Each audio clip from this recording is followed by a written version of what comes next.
This is a direct magnitude comparison between the long sphere left and the short sphere left. The amount of deviation from the short sphere.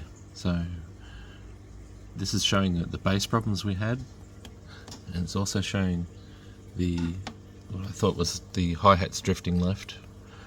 But you can also see in the guts, in the 500 to 5k, just a little bit of 3 dB swing of its idea of what the acoustic power was. So apart from this tonal irregularities, which made direct one-to-one hard to experience, I then went ahead and did the long sphere right, and this is the difference of long sphere right to the short sphere right, and you can see it's still got the bass problem.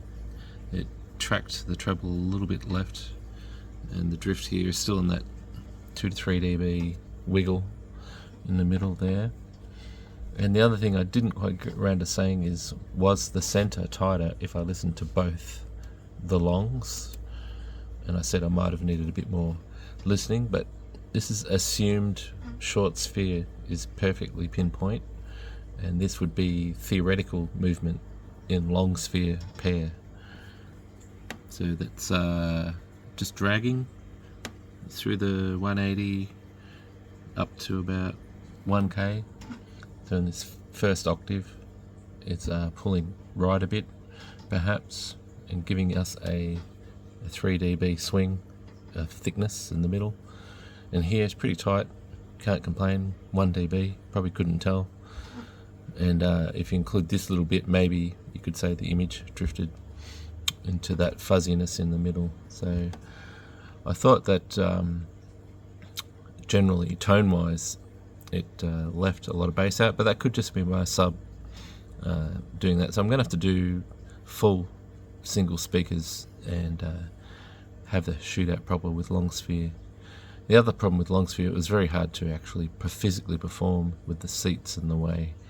So either I make a longer sphere and I measure from behind the seat and swing right around, or basically have a shootout with a smaller measured sphere and a fairly big measured sphere.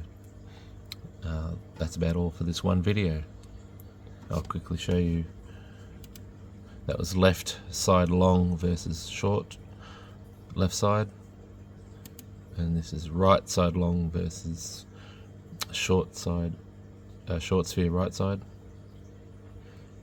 And this was the stereo difference if short sphere was considered a straight line.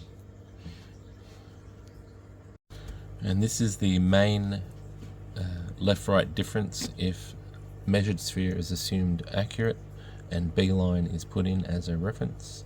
So this is the amount of right difference to measured sphere and the amount of left difference to measured sphere, and calculated the grey is the left-right swing. And again, these are 1 dB increments, so we've got a 2 dB bass pull that way and a spread of about 3 to 4, 3 dB in the middle, and a treble discrepancy that's been popping up in a few of mine. So I think my measured centerline is a little bit left, leaning on the tweeter.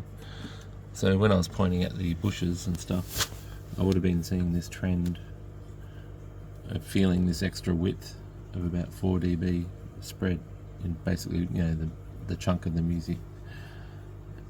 Even down here you could say maybe 200 and above, you've still got this little 3 to 4 dB, especially this area here, that makes it quite wide when you're comparing centers. So the fact that I'm sitting there feeling that the measured sphere is as thin as it was in that center stage, it shows you that this is correlating to the human hearing. So if I can just perfect that measured sphere again and then compare it against my so-called measured sphere, then we might even have a better improvement, because everything's pointing to the science that a sphere is the correct way. Everything else I've tried makes it wider. We need more humans on the task of doing this research. Alright, over and out.